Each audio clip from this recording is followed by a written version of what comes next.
This week on the BackTable Podcast. What's the introduction? You could just say hello. This week on the BackTable Podcast. Yeah. Well, we'll start with a niche on that, but you could just say hello, listeners. Thanks for tuning in to the BackTable Podcast. This is Mary Constantino coming to you with the founders of BackTable, something along those lines. And it's Mike or Michael. Either Michael. I mean, Mike. officially it's Michael. Yeah. Barraza, right? Yeah. Barraza. Mm-hmm. Hold on, give me 1 sec. Man, At least he has pants on. I know. Like I even have a belt. do you? Wow. Yeah. Mm-hmm. Just Pajama about. pants on. Anything for just about anything for you guys. Oh my God. Your bio on BackTable is so funny. Making and having babies. picture? No, it's making and having babies. Oh, is that picture still on there when I hurt my eye? I'm thinking the picture when you're in a tux, white tux. Yeah, when I was like 13. Getting married at 13. Yeah. Okay, I'm ready. Sorry, I just got to grab some water. All right. Thanks everybody for joining us on this week's episode of BackTable. Today is the 100th episode of BackTable. And so we're turning the tables on the founders. We have here Aaron Fritts, MD, Chris Beck, MD, and Mike Barraza, MD. And we're fortunate enough to be able to talk to them, and they're going to reveal all of their secrets on how to start a podcast empire. So if any of this is interesting to you, listen on. So Aaron, let's start with you. Tell me, where did this idea come from? How did it all happen? So thank you for having us and doing this, Mary. We really appreciate it. It's funny thinking back to when we first started, we were like dreaming of having you on the show, Chris, Mike, and I. And so when we finally got you on the show, it was a really big deal. So this is a much bigger deal having you do this for us in honor of our 100th episode. But originally it was not meant to be a podcast. Originally, BackTable was going to be a app where docs could share information, their opinions about devices, and we did create it, and it existed for about a year or two, Chris? I think 2 years. Yeah, 2 years, and we had mild success, and we enjoyed putting it together. At first, it was a group of just kind of the guys we knew that we were all putting in information about devices. The idea was that kind of like when you're buying something on Amazon, you tend to look at the reviews before you buy. We wanted to provide that kind of information so that before you tried a new device on the shelf, you had a resource to know, from your peers, whether or not that device was worth using, and in different like little tricks to it, and basically giving it a 5, whether it be a 1 to 5 star rating. And so we had all that worked out on the app, but once basically all our friends were done writing reviews, we kind of we plateaued in engagement. And so my co-founder Anish Parikh, who's not on this podcast, but he's not a physician, but everybody in his family is. He had the idea of, look, Aaron, Chris, you guys are going to have to do something to engage people, to bring them to the platform. You can write a blog, you can do a podcast, but it's got to be some kind of content that we create to bring people to the platform. And I didn't listen to podcasts. Chris actually was familiar with podcasts. Yeah. Can I jump in? Sure. Yeah. Before Aaron tells like the whole story of BackTable, Anish came to us and gave us a couple of different options as to things that we could do to like increase our user or, the user engagement. And everything sounded like a lot of work. And so in our mind, the podcasting would be the absolute easiest thing. I listen to a ton of podcasts. I exclusively listen to podcasts now. I haven't listened to the radio in like 5 years.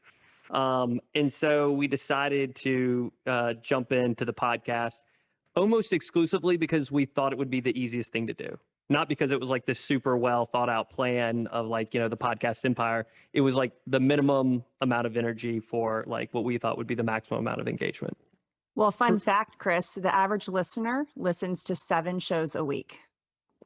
Wow. Oh my God. Seven different shows? 7 different shows. No, just my 6 shows. hours, 7 different Which shows. is 7 of the episodes that I They're recorded. catching up on BackTable. Yeah. Okay, so Aaron, where did the name BackTable come from? So another, interesting story. We struggled at first to kind of come up with a good name. I'm trying to remember what the other names were. Because Chris, when you came on, it was already BackTable, right? It was already BackTable. That had already been decided. Yeah. The other names were so bad, and we just, that's why I blocked them out of my memory, but I just could not come up with anything. And one night, my wife, who's a pediatric ENT doc, also, she's a surgeon. She said, "Hey, what about the name BackTable? It's something that we all use, all proceduralists use, and it's part of pretty much every surgery or procedure.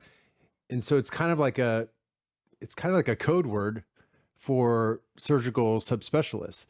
And I was like, huh. And it actually, we kind of toyed with it for a few days, but every physician we told it to, we were like, yeah, that's a great idea. So that's where the idea came from my wife, my very talented, lovely, so beautiful wife. So in conclusion, listen to your wife. Exactly. Yeah. But the BackTable name is so good because it's so inside baseball. Like, right? Like, I mean, like everyone knows what it is. Every proceduralist has a BackTable. And like, as soon as I don't know, as soon as I heard it, I was like, wow, I sure hope we can get BackTable.com. That's immediately what I thought. Yeah. And we did. So a niche podcast. Yeah. Yes. Okay. Mike, Mm-hmm. tell me about your initial involvement in your startup in this endeavor. So I was a fellow. I was at Penn, and I actually remember this very vividly. I was sitting outside of a case, and sitting in the control room. I'm on my phone, and somebody had been tweeting about this stuff about BackTable, and I'm like, that's an interesting name. And I looked at it, and I thought it was a really cool idea. Back then, I was about to start a job where I was going to be working at 8 different hospitals, and they all had all different equipment. So like this whole idea of comparing, contrasting, learning about devices really appealed to me. And my first thought was, God, I really wish I had had that idea. And so I knew Chris, and I sort of knew Aaron from Chris, and I trained together, and Aaron was a fellow when I was a resident. And so I just bugged them and just pestered them until they let me be a part of it. I mean, I was just texting and emailing Chris all the time with ideas, and talk to Aaron about it. And finally, they just got sick of it, and they had to let me join. It was just too much. This is like the podcast version of the Man Cave TV show. Do you remember that show where they all sat around and drank beer? Yeah. So it's funny you mentioned that though, Mary, because when Anish first pitched it to Chris and I, the idea was based off, he was like, look, have you ever listened to NPR's Card Talk? Click and clack, and it's basically edutainment, right? People call in, they talk about, their problems with their cars, and Click and Clack would diagnose the problem and give them a solution, but they'd be pretty entertaining along the way. Not that Chris and I are that entertaining, but we, that was kind of like what we came into it thinking in terms of being more of an informal discussion, not like not describing a manuscript or something like that. I wonder what happened to those guys. Cars are so automated now. I loved listening to them when I was growing up, when you can like get under the hood, but now you can't do any of that stuff.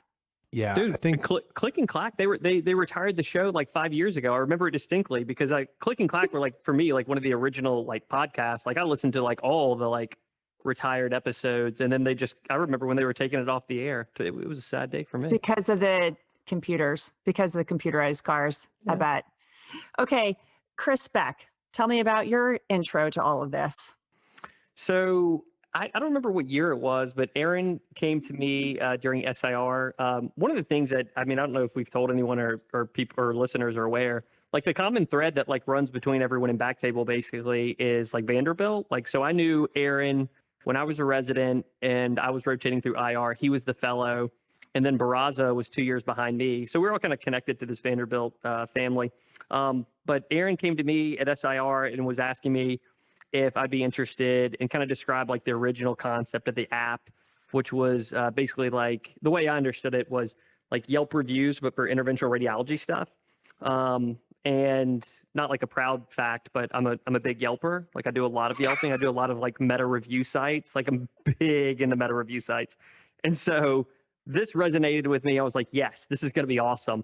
And I just felt like there was a lot of knowledge that's lost in between like the academia of SIR, the fellowship, and then like I feel like there's all this stuff in between, like when you get out into practice about like nuances of the devices, like tips, tricks, trade secrets, like different things that I don't know, that I feel like they're out there if you can just like harness all that wisdom from all the IR docs out there.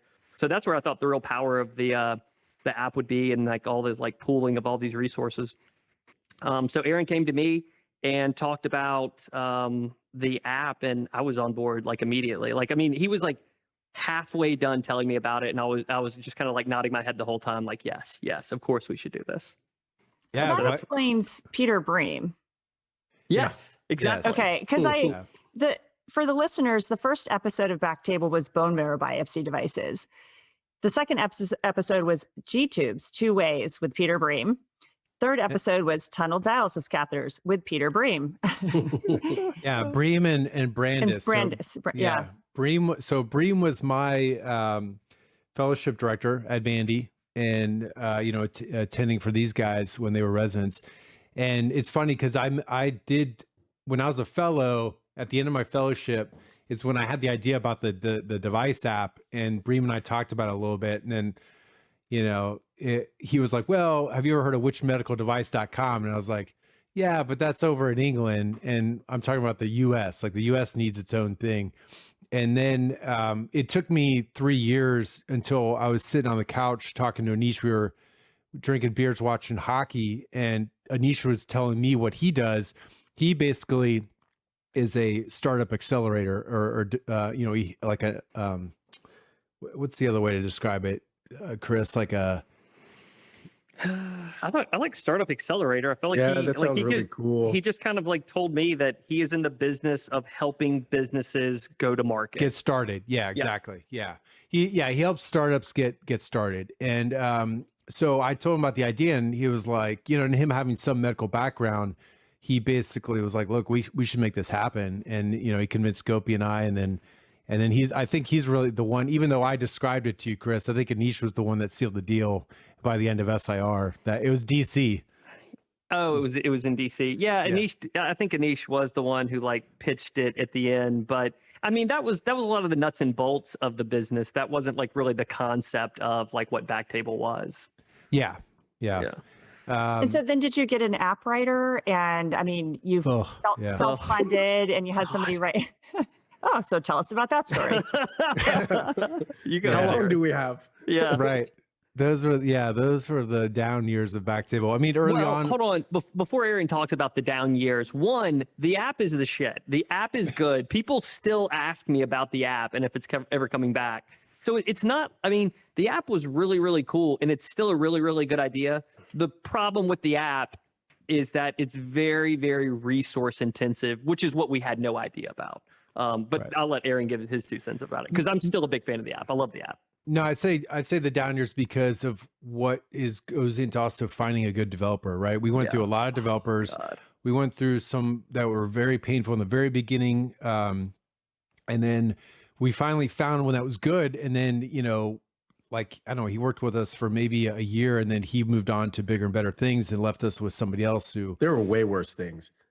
Yeah. How long did it take for this app to get written? And did you self-fund it? Yes. Yeah. So it was seed money from myself, Gopi, Chris, Mike. In the very beginning. And so you're writing checks and you're watching these app developers give you nothing, and you're going on year after. It sounds like a startup. Sounds like a typical startup. Totally. Very much was. You know it, Mary. You know it. And we're not really wired for that. We're wired for like you do X and Y follows. You do, then you do Z and AA follows or whatever. But the kind of ups and downs of entrepreneurship and business development can be a really frustrating time frame. And you can put a lot of your own resources and not feel like you're getting anything back for a while. I tell you what, like there were some lessons learned in that though. Like I feel like after like we came out of the fire of which was multiple versions of that app, Like, we give a lot of consideration now where we direct our time and our funds. Very immediately after the app, when we were like moving, we were basically pivoting to the podcast. We were so lean that, I mean, you could basically run it off, I don't know, like $500, like paid for everything that we were doing in terms of like mics and Zoom conference meetings. Like, we didn't pay for anything for a while. You're right. We learned a lot about just being lean and the lean startup. I actually read that book and I was like, this is what we got to do, and cut it down to just the bones. And I think that's how we survived, you know, until the podcast really took off. And it took us a while to realize that the podcast was really what we were, you know, our product was, and what our passion was too, at least for me. I mean, I really enjoyed, I mean, we like, you know, the app is something excellent, and we like to put, you know, our time and effort into that. But I had no idea that I would enjoy producing, editing podcasts as much as I do, as basically like a hobby now.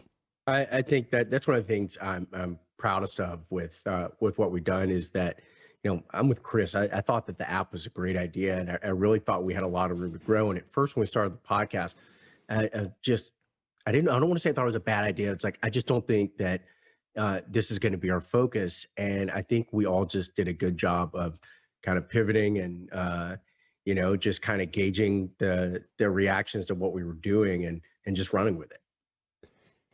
I was going to ask this question at the end, but it seems timely now. So you went from app development, podcast development, podcast took off, app kind of went slow but steady. What is the next?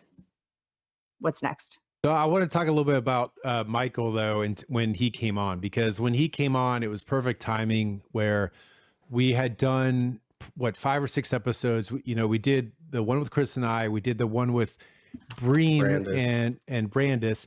Brandis and I went to residency together, and then Brandis ended up being Michael's attending at Penn during his fellowship. And so Anish was hosting all these. The first 5, I think, Anish hosted. Even the early one was Shiloh. We had Shiloh on. And then Anish called me up and he was like, look, man, I really like, you know, it's a great idea to do the podcast, but he's like, I can't host these anymore. You know, it takes a lot of prep, you know, the editing, all this stuff. So I was like, all right, well, teach me how to do the editing. Let me talk to Chris. And that's when like Mike and I were talking about him getting involved. And then it was just like a perfect transition, because Michael had a knack for the hosting as well, in addition to Chris. And so between all of a sudden, we went from Anish hosting to all 3 of us kind of sharing that responsibility. And it just worked out great, because we all could bring on the people we want to bring on. Michael was like a new attending, you know, very excited about getting to know these people, using Twitter as a resource, getting to know people via Twitter. And so that, like, to me was kind of like I don't know, I feel like it kind of saved us, because Chris probably shares, you know, with me, like, I'm not that excited about actually hosting, but Michael really brought some energy to that. So getting the right people for the right job. Totally. Yeah, I mean, that's why they call me the savior of BackTable. We should put that on the website. That's why your role on the website is to make babies and have babies. Because that's what you do, Mike. Yeah. But Michael was like, when Michael came in, it was like the idea of having to keep doing those podcasts was a little bit daunting. And so Michael kind of came in at just the right time to like help shoulder a lot of the workload, because as Aaron said, like, I don't want to speak with Aaron, but I never felt like I was a natural podcast host. And, you know, for me, a lot of prep goes into it and a lot of work, and, you know, have to kind of grind it out, where Michael, I feel like, kind of came in more of a natural feel, very comfortable in the seat, and also had like a lot of enthusiasm for, like, you know, new topics that I probably would have been a little shy about taking on. So yeah, we were totally. really, like, come in. What episode? Because number 8 was, I felt when it changed, was IR in Saudi Arabia. Oh, it went device, and then it went outside. Yeah. So I had gotten to know Abdul Aziz via Twitter, and I thought, hey, it'd be a cool idea to bring somebody on, like, who is very active. He was very active on Twitter and LinkedIn, sharing cases and interacting with US docs. And I was like, let's bring this guy on the show. And, you know, I feel like that was our first kind of, I mean, Shiloh's, you know, Vane one, he always likes to say is the greatest hit. And it is. It is. But Abdulaziz was like an overnight sensation in Saudi Arabia. All of a sudden we got like 200 plays like overnight. And I was like, whoa, you know, and so he just had a lot of fans in the Middle East, you know, around IR. And so that's when we were like, well, let's take this global. Let's do more, you know, global outreach type stuff. And then Michael, I think, was after that, right? What was yours first one, Ari? I think mine was like one I did on my cell phone with Stephen Hunt. Oh, you're right. On the house. lung. I was literally like walking around outside of my yard. Yeah, lung ablation. Different I would do it now, I thought I did lung ablation with Hunt. No, yes, he had both of you guys on. Oh, okay. Yeah. Oh, yeah. Okay, I got it. So it sounds like it was a serendipitous exposure to a wider audience when all of a sudden you realized that 200 people in Saudi Arabia might be interested in this. I mean, Right. who would have thought? And then from there, I can see how it would expand to maybe vascular surgeons or whomever, ENT. Yeah. Or was it not that thought out? Well, it was. We always had the plan. You know, I mentioned Gopi being ENT and being my wife, Gopi Shah, being an ENT and being an early investor. There was always the plan to expand beyond IR. In fact, early days of the app actually had a whole urology section. And so another partner on the team, Jose Silva, he was like one of the early guys, and he actually built out a urology section. And again, there wasn't a lot of ways to bring people to the app. So we're like, well, let's start with the IR podcast. Maybe someday we'll get to a urology podcast or ENT podcast. So it was always kind of just on the back burner. And, you know, we wanted to see how far we could take it. So how do you stay focused now? Because now that you've run through this game multiple times, I mean, you can see the sky is probably the limit. So how do you stay directed and focused? I mean, do you guys get together and discuss what does the next year look like, or are you just continuing to wing it, for lack of a better term? Chris, you want to take that one? I want to hear what Michael would say about this first. Why, Chris? Because he's going to use it against you, Mike, when partners say That's that. why, yeah, exactly. Yeah, no, there is a lot of discussion that goes into, you know, where we go next, and there are a lot of ideas, and some we run with and some we don't. But one of the biggest challenges that we've had and will continue to have, both with the podcast and both on our end, is, I mean, we're dealing with lots of doctors, and finding a time where everybody can meet and talk is extraordinarily challenging. It's one of our biggest challenges. And, you know, our events, you know, either the internal ones and the podcast, you know, we're always ready to just change the schedule because it's just going to happen. But when we can, you know, we have a lot of discussions that sometimes they're long, and, you know, we try our best to plan them, but yeah, there's a lot that goes on behind the scenes. Yeah. I will echo Michael's sentiment in that, yes, one of the biggest challenges we have is that everyone does this as like part of a passion project. I mean, aside from the great BackTable swag, the sweatshirts, you know, we're not doing this because it's making us filthy rich, but it's a huge time investment. When I think about like how we used to get together, we always used to try and get together at SIR. So like whenever we were all going to be in the same spot, we would try and link up. Were we in Nashville for SI? No, why were we all in Nashville? We made a special trip.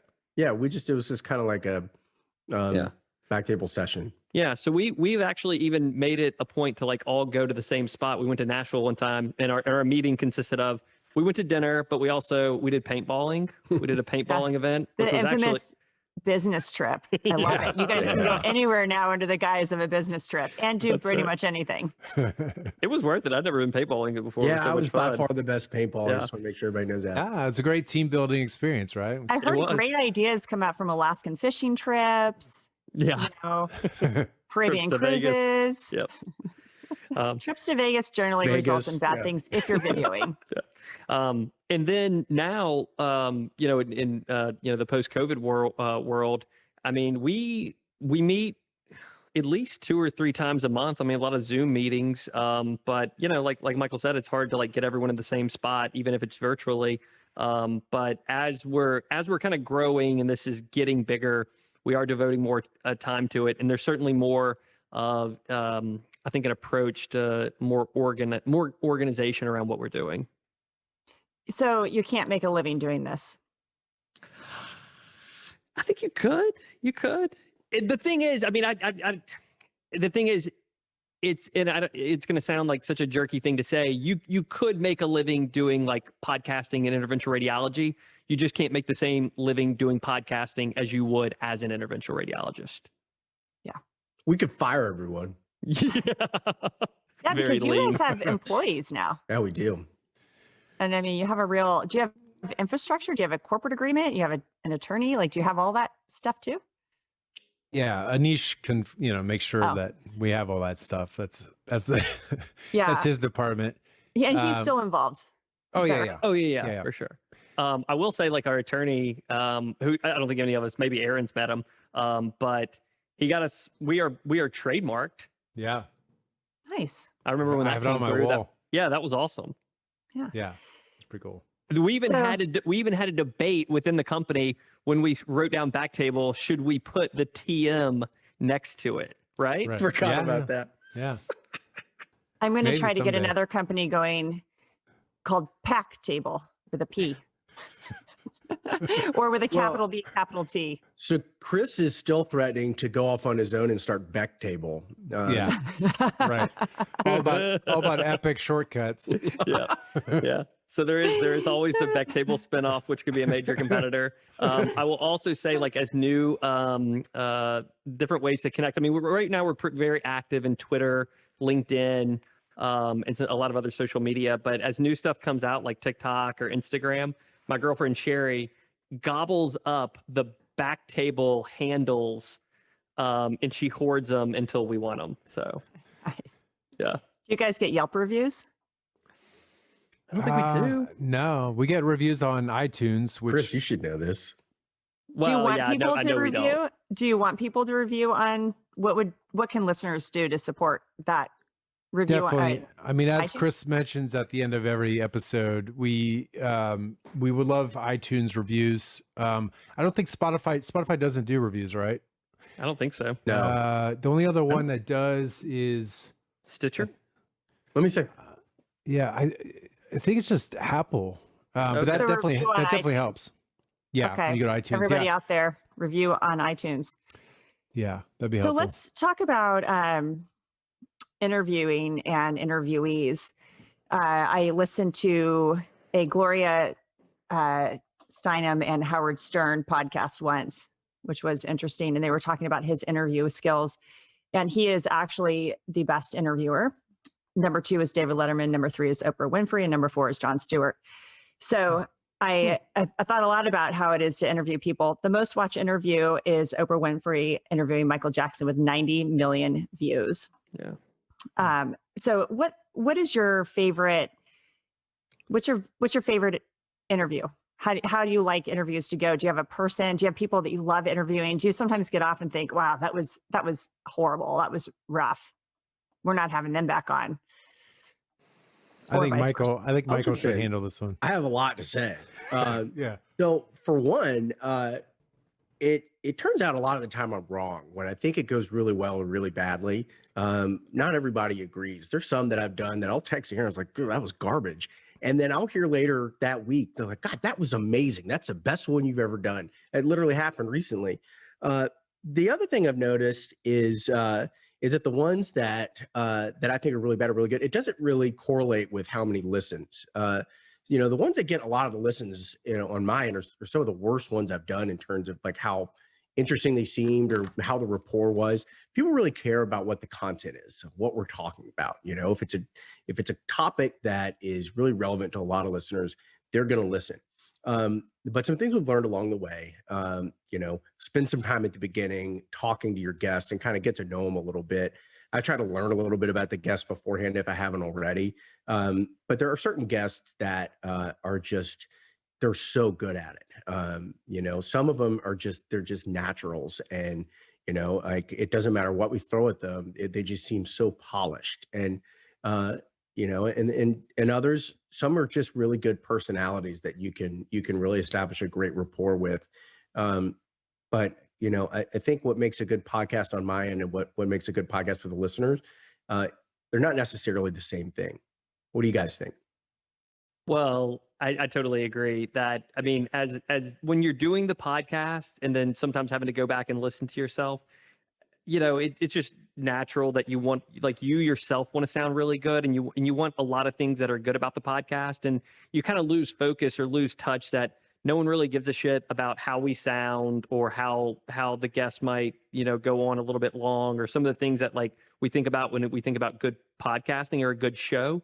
Like, it's content is king, and so everyone just like cares about the content. So I know, like, for myself, like, I get wrapped up in like, is our audio good? Like, you know, did that one go a little bit long? Was it a little bit short? But it turns out like the content is what matters the most. And then Aaron makes us like Aaron does all our post-production stuff, and he always makes us sound so good in the end. I mean, like, he takes out a lot of stuff and makes us sound more polished than we truly are.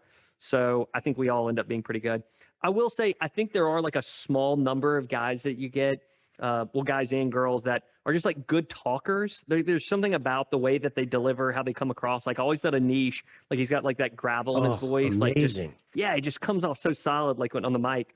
But other than that, I think it's all about like who you're getting and like what they're talking about is what makes all the difference. Yeah, I used to do, well, I still do. I mean, a ton of prep goes into these, but I used to get to the point where I would literally write out everything I was going to say from the very beginning to the very end, like verbatim, and I would read it.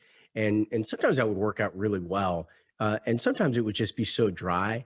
I go back and forth between that and like bullet points, but Anish does sound so good that at one point I brought up the idea of having me write out the whole thing and just send it to him and let him read it. The interview? You Yeah. write out the interview? He sounds like he's supposed to be on television or radio. I sound like a buffoon who's good at asking questions. I think you guys all have great radio voices, by the way. I listen to, Thanks, Mary. I can't listen to the talk radio. You can get a wrong voice and it just is awful. And the right voice, like, there are people who are meant to be on radio and there's people who are not.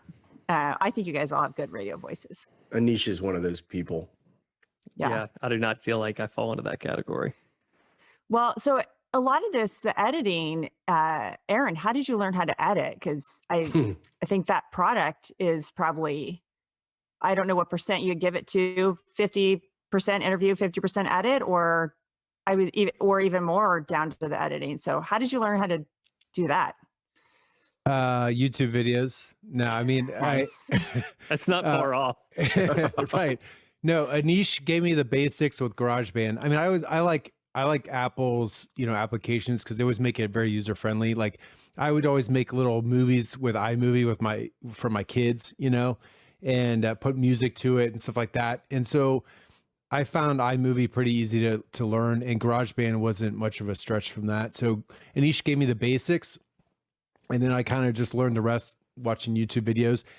That's with GarageBand. Now, recently, I learned Descript, which is a whole different level of sophistication in terms of editing, and it allows to be able to do so much more faster.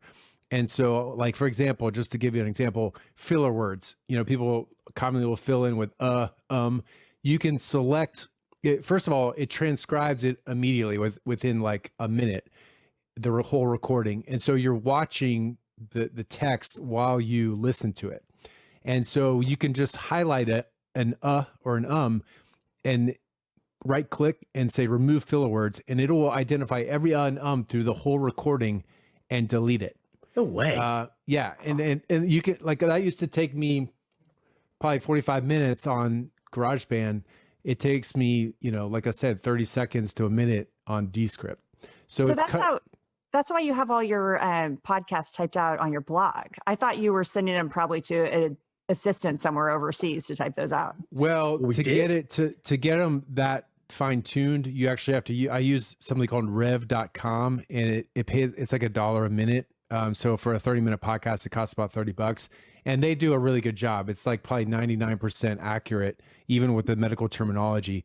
The Descript will roughly translate. It's enough to use for editing, but for the purposes of getting that stuff on our website, then I use rev.com. Shout out to them.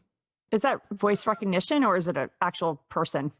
I Probably believe, a combo, huh? I think it's a combo, yeah. Or they might just have actual people like transcriptionists, because that's, they all lost their jobs with radiology. I know, I still use one. I still dictate on a little thing, and then a wave file sends off in the sky to a person who types it up, because I can't be slowed down by this dragon stuff. It's going back Power and scribe. typing and Power Scribe. And so there's nothing like a good transcriptionist to type awesome. away. Yeah. It takes me about 15 seconds to dictate a note versus like 6 minutes to Power Scribe it or something. I figured it out one time. Nice. But listening back, sorry, Mary, to interrupt. Listening back to like the one you mentioned, bone marrow biopsy or G tubes, the audio, and Mike talking about calling in on his cell phone. The audio is so bad, and now you just, once you get an ear for it, and Kieran will agree, you just can't tolerate that anymore. And so now we send microphones to everybody. We try and optimize the audio as best as possible, because yes, the content is very important, and that's the primary piece, but I have less tolerance for bad audio. I mean, even like, some of the podcasts that are out there these days, when the guest calls in and has a bunch of echo, it's just hard to listen to, Yeah, I think at some point, I feel like it was like 30 episodes ago, at some point we decided like one of the differentiating factors for us should be our audio quality. Like that was just going to be a given. Like we said, all the hosts have to have like high quality plugged into an Ethernet, like, because high speed makes a lot of difference for audio quality. Yeah. Everyone got mics. Everyone had, like, we always record. We do a couple of things like really optimize our audio. And we just made a commitment to that. Maybe like, I don't know. I feel like that was like relatively recent, like 6 months. Maybe. Yeah, I got Ethernet wired in like maybe 4 months ago. Yeah. And so you invested in that with equipment and people. Yeah. Right. Yeah, Kieran, For sure. Kieran is our we should give a audio shout out to engineer, Kieran, who's listening right fantastic. now. And and he helps keep me in line, because a lot of the time it's my fault. Where do you find an audio guy? Like, I don't we know. got music- guys. We got music guys for industry? You have guys. It all goes back to Vanderbilt. Right. Yeah. No, we got a really good one. We've got a nice one that I don't dislike, which is very helpful. It's always a plus. Yeah. Where did Kieran come from? I don't even know. Kieran, what? Oh, Upwork. Oh, yeah, Upwork. Yeah. Man. What's Upwork? How did you find him there? Another one of these like these platforms that Anish tells us about. He's in the startup world, so there's a zillion applications out there, or other startups out there that help other startups, and Anish is pretty tuned into all that. So I know he finds a lot of his help on Upwork. Yeah, that's how the OBL world is. It's all the managers and business people and reps. It's all this back alley network stuff. Right. Yeah. I love it though. Yeah. Do you have any mentors in this field besides, I mean, I know you have a niche, but do you personally, any of you have any people outside of this sphere that you call ever? Oh, for IR? Yeah. For podcasting. For podcasting? I don't know. No, I don't think nobody. I have my own. I just listen to a ton of podcasts, but I don't think any of us. Well, can... hey, Chris, what we should mention though is Gimlet Media. You're right. Like Gimlet Media was like kind of always an inspiration. So I'll tell that story a little bit. Yeah. So there is a podcast in particular that's put out by a podcast production company called Gimlet Media, and the name of the podcast is Startup by. I'm blanking on his name. Alex Bloomberg. Alex Bloomberg. And he did an awesome podcast about him starting up his podcast company. And so, I mean, we're just listening to his show, but he gives you some inside scoop as like what it takes to start a business, start a podcast specifically. And so through that show, that was like going on as me and Aaron were like doing the early episodes of the podcast. So we wouldn't pretend like Alex Bloomberg is like someone we can call, but we did listen to a lot of Gimlet Media production. Like they have a lot of different shows out that are all fantastic. And those were kind of like setting the bar pretty high in terms of like how we wanted to perform. I did try to reach out to him on LinkedIn. What? And, yeah, but no response. That was like right after I finished listening to Start a Podcast, because I was like, look, I wanted a mentor. I wanted somebody to help kind of guide us through this. How do we make it bigger, better? But yeah, nothing. That's crazy. That would have been crazy if he would have hit Don't back. give up, Aaron. Keep trying. Do we I all need to harass him? Keep harassing him. It worked for me. That's how we got Mary on, right? Yep. That's right. No, I think this is just the coolest. I think people doing things outside of IR, I mean, I love the cath lab. I would never give it up, but I'm always fascinated by people because as you're talking, it's not easy. I mean, the OBL world is the same. I mean, it's when you're 3 years down the road, you look back and say, oh yeah, you feel you have a degree of success, but the ups and downs and highs and lows and the work it goes into it.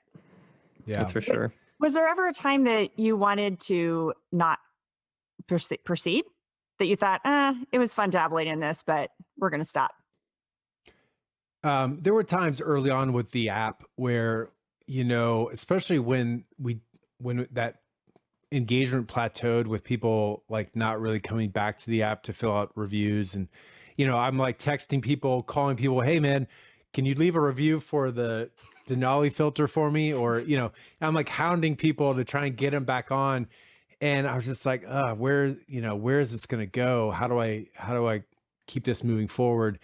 That was kind of like when I almost had, and then the podcast came along, kind of rejuvenated everything, the energy.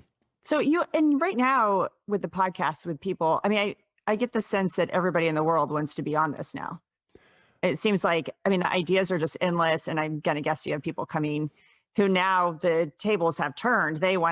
You probably have a long list, I would think, of people who want to get on it. That has been a really nice thing, actually. When we were just starting to do it, it wasn't something I looked forward to doing, was asking the people to do it.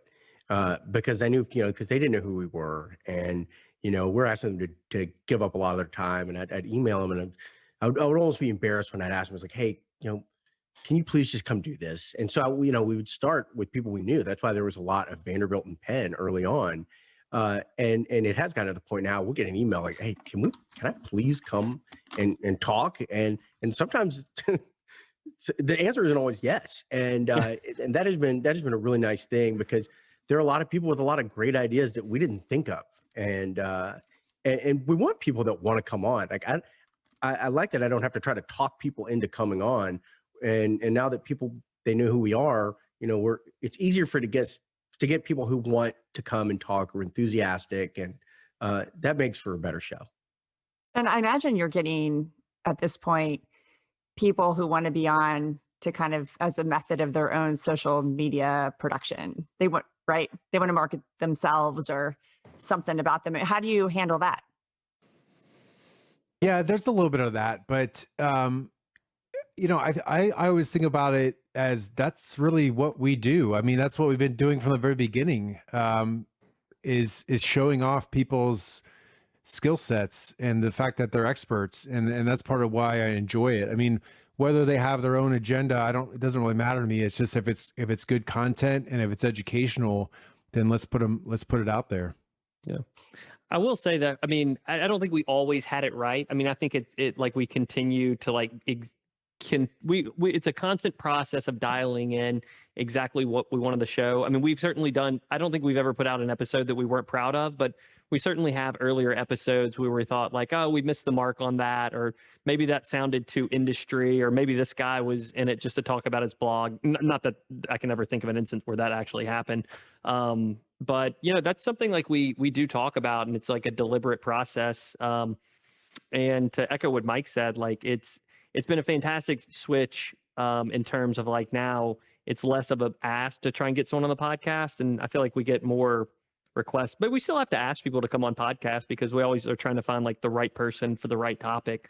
Generally speaking, I feel like we find the topic and then try and find someone to fill the topic once we know what we want to do. Is that, wouldn't you say? Yeah, Yeah. well, and when people know that people are going to be listening, like these are things that people want to be talking about, you know, like they're topics that, you know, a lot of these people are in academics and a lot of them aren't, but, you know, there's a lot of altruism that comes into, you know, educating the community. And I think it's useful to know that people are listening. Like if I'm gonna do a podcast and 4 people are going to listen, like, is that really worth my time? Yeah, totally. No, and Mary, you mentioned like the, you know, endless possibilities in terms of topics. I have to agree with that, because you could have, you know, 5 different people on to talk about one topic, and they're all going to bring up different things and different tips and tricks. And so I do think that the topics are endless, even just for our specialty. And, you know, and then when you bring on additional hosts, that continues to multiply, because now we have Sabine, Don, who is a great addition. You know, his, you know, what he does in practice complements, you know, what we do, or, you know, because I don't do stroke. I don't do a lot of the stuff I mean, Sabine does a lot of stuff that Chris, Mike, and I don't do. And so, and he has a whole separate network. So he has other guests he can bring on, cover other topics. Same thing with Brian Hartley. You know, he's focused on innovation. And so he's bringing on people that, you know, we wouldn't have been able to bring on before to talk about those things. So as we continue to grow and bring on more hosts, the topics and the guests continue to increase as well. And I think bringing on Hartley sounds so interesting. I can't wait to see what he talks about over the next year. Why don't you, I mean, I have them written down on my notes, but why don't you go over who the accessory guys are and what they are? I shouldn't call them accessories. Who the entire team is, and why kind of you picked these guys. Yeah, so I'll start with Brian, just because, to be honest, he's another Vanderbilt guy. So Brian was a second-year resident. I remember he was my first resident in my first 3 months. Were they 1 month or 2 month rotations that you guys did? Oh, sorry, IR was 6 weeks though, I think.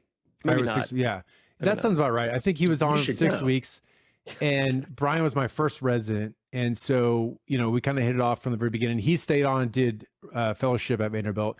We stayed in touch. He then went to do the bioinnovation, biodesign program at Stanford, and he now runs a device company in Silicon Valley. And so he's gotten to know all those guys up at Stanford, Rusty Hoffman, Dan Z. And so he's built a network out there. And so, you know, we just finished up a great interview with Rusty Hoffman, which I can't wait to put that one out, telling the story of Grand Rounds. And so that's Brian. And then, but Brian doesn't really practice IR anymore. So he's just focused on the sort of innovation field.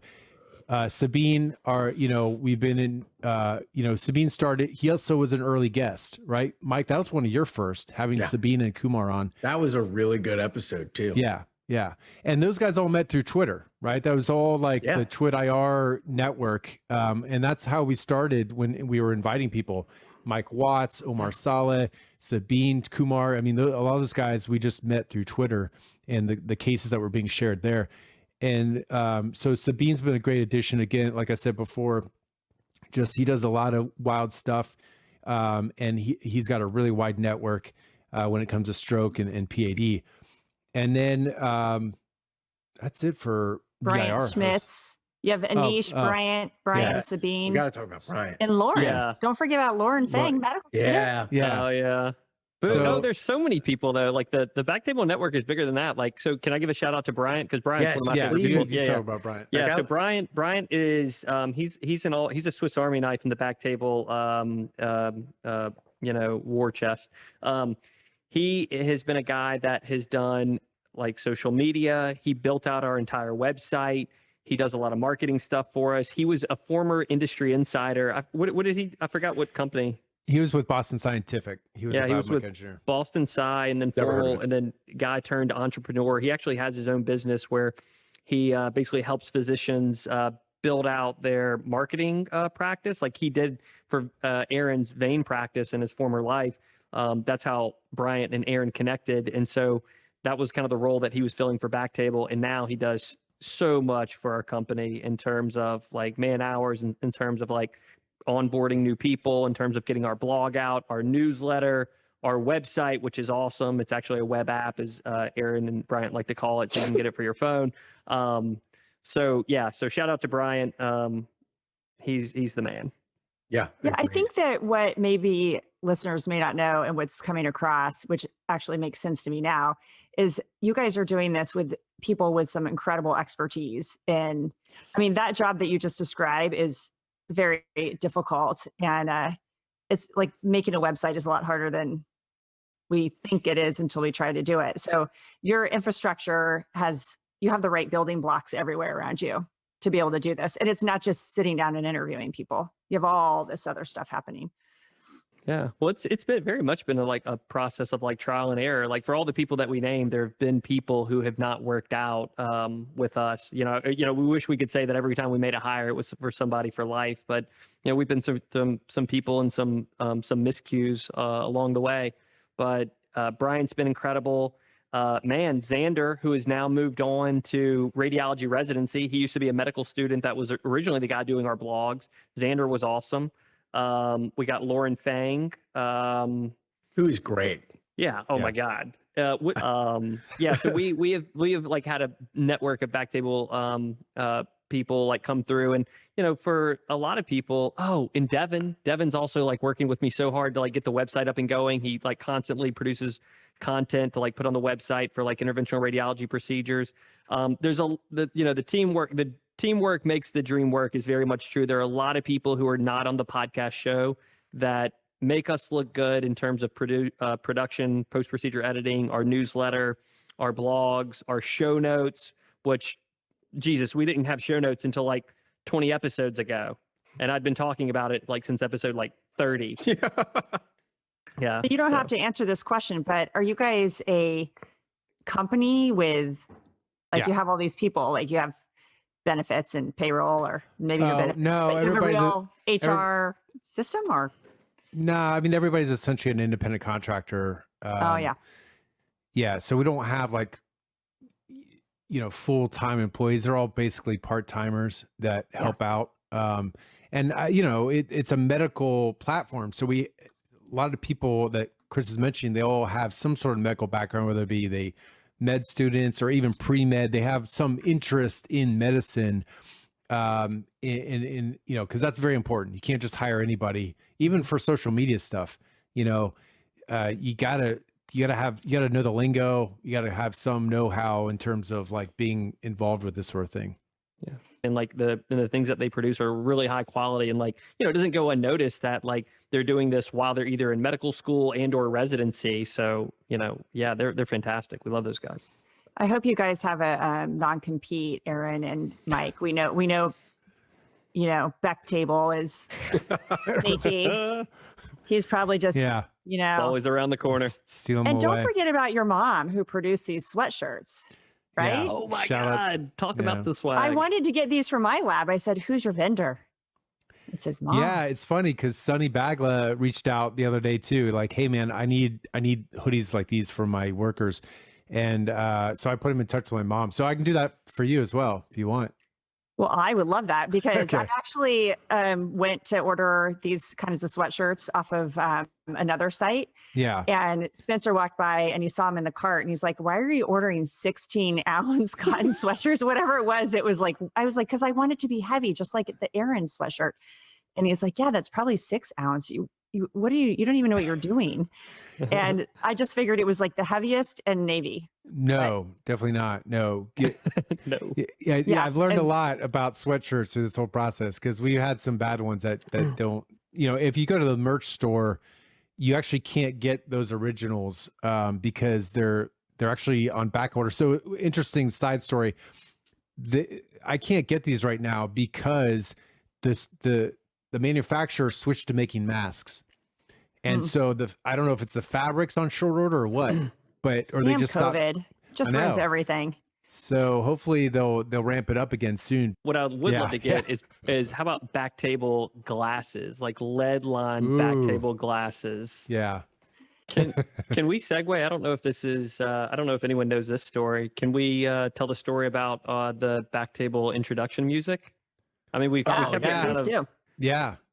You want it to, Chris? Since it was kind of It was was discovered on your episode.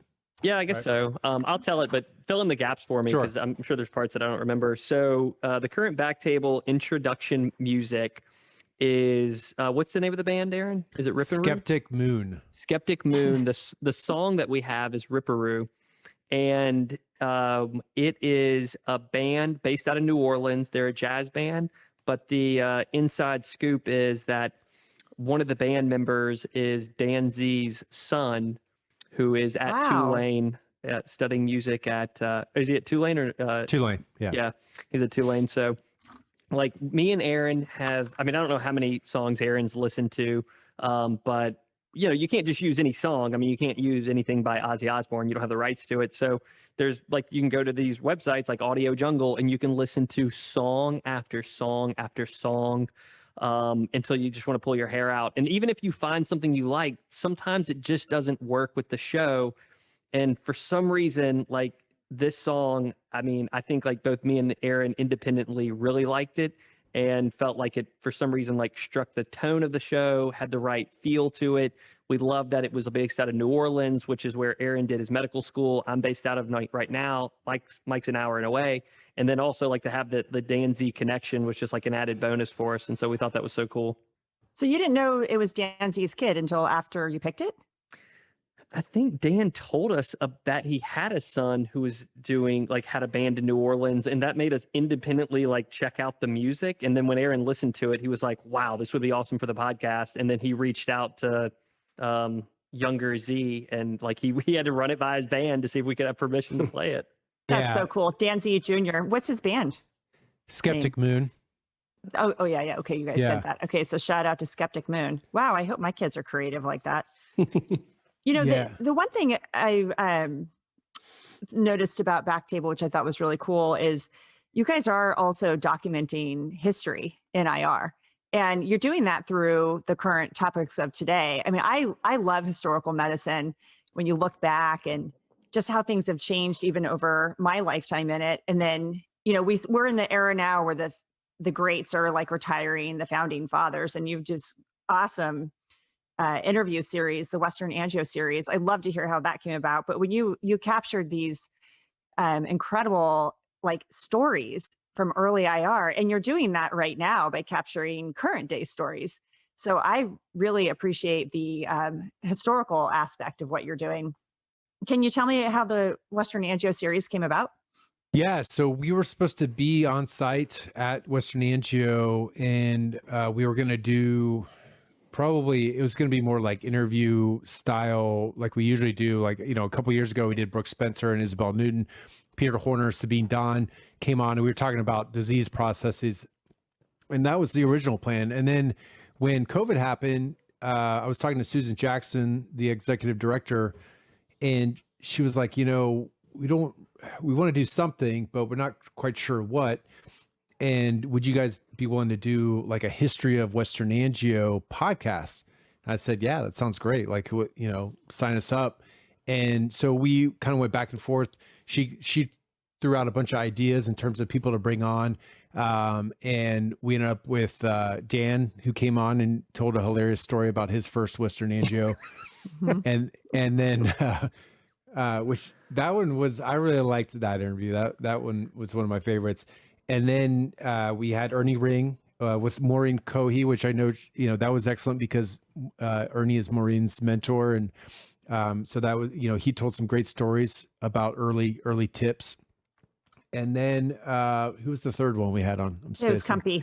Oh, yeah, Dave Cumpy. Yeah. And so Peter Horner is such a history buff that, you know, I knew I wanted him to do at least one of the interviews. And so he was like, you know, sign me up for Cumpy. And it just worked out. And we've gotten a lot of great feedback about those, for the same reasons you mentioned, just people loving to hear about the history of this stuff. I don't know how Peter Horner has so many hobbies. He's a cyclist. He restores cars. He listens to music. He skis. I'm like, when do you work? When does he do any IR? That's what I'm wondering also. He's a music aficionado. He does it all. Yeah. He's like always in the backcountry, like, you know, Living off the cross-country land. skiing. Yeah, exactly. A couple of us want to grow up to be Peter Horner, basically. He's just I do too. I text with him a lot, and he's just interesting. Yeah. I know. So what's your definition of success for your podcast? And we've already talked about a successful interview. So what is your definition of success for the podcast? Oh, I bet you we all have different answers. Let's start with Fritz. Uh, No, we should end with you. Okay. Okay. I'll go first, and then Michael, and then Aaron. For me, success would be if there are a couple of things, but if BackTable didn't just end at being a podcast. Like I always thought there's a lot of knowledge that gets that's in between fellowship / residency and academia. And it's like, for me, like, I feel like there was just so much that just was like not being captured. That's just kind of lost through, like, if you have like kind of a narrow network, which I mean, I don't know if some people this resonates with, but like when you're in private practice, it can oftentimes feel like you're on an island out there.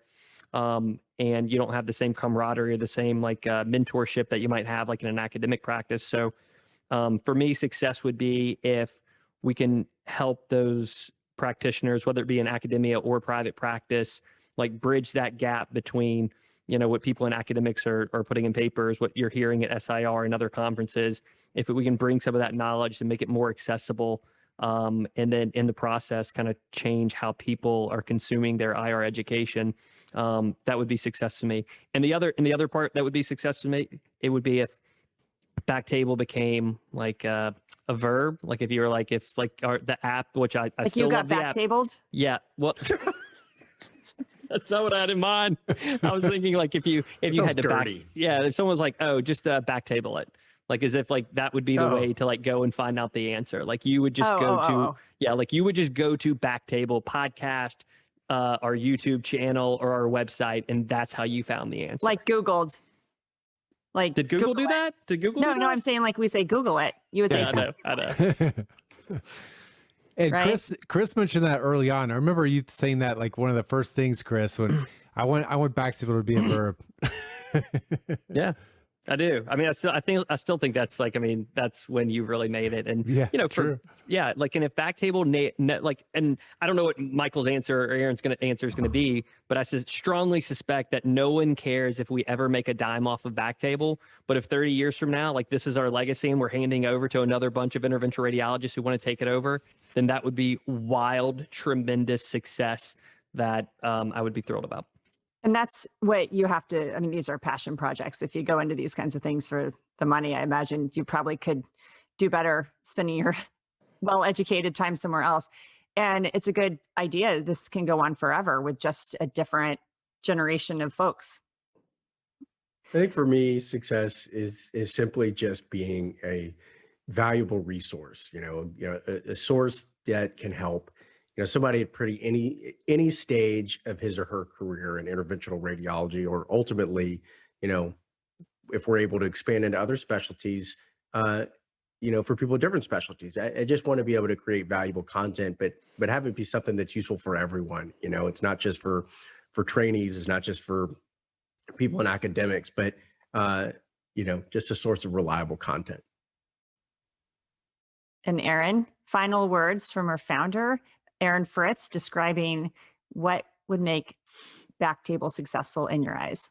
I mean, it sounds corny, but I already feel like it's successful beyond my wildest dreams. I mean, I never thought that we would be, you know, have this kind of following in terms of, you know, people listening to the podcast and be able to build this amazing team, like have these guys, you know, all in the same corner, you know, with a common goal and all in the same wavelength is pretty amazing. And so I really feel grateful for that.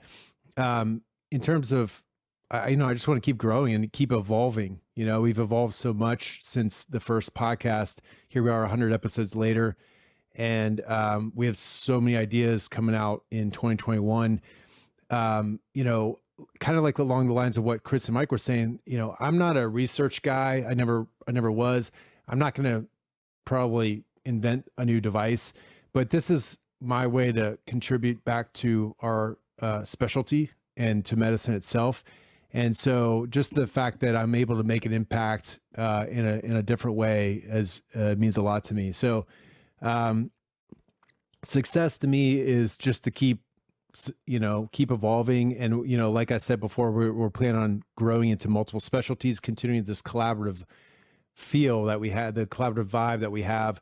A lot of our kind of spin-off shows come from having great guests, on the IR side in these cross specialty episodes.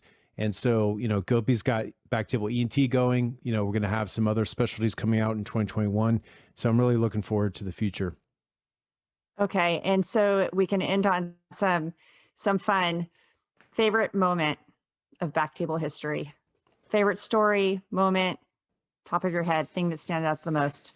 I had a blast doing the paintballing and I was going to say shooting up Michael.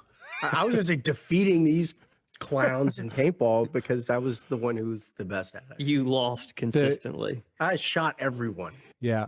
I bled. Well, thank you so much for spending Sunday with me. Thank you. That was fun. Yeah, it was really fun. You guys have done such awesome. an incredible job, and this is such a cool and unique thing that you've brought in through so much hard work. I don't think it goes unnoticed in the IR community, and I have a feeling in multiple other medical communities, but I bet there's a lot of people out there wondering how you did it all. So this was really interesting. Thank you so much, Mary. Thank you for spending the time, taking the time, and also being a recurring, guest and host on the show. And we hope that we'll have you on more in 2021 in the future. Only if I get one of those black and gold sweatshirts. Yeah. Or I'll make it myself, but they'll be too heavy. If I don't get one, Aaron, I quit. All right. Good night, All right, guys. Thank you so much. It was fun. Thank you.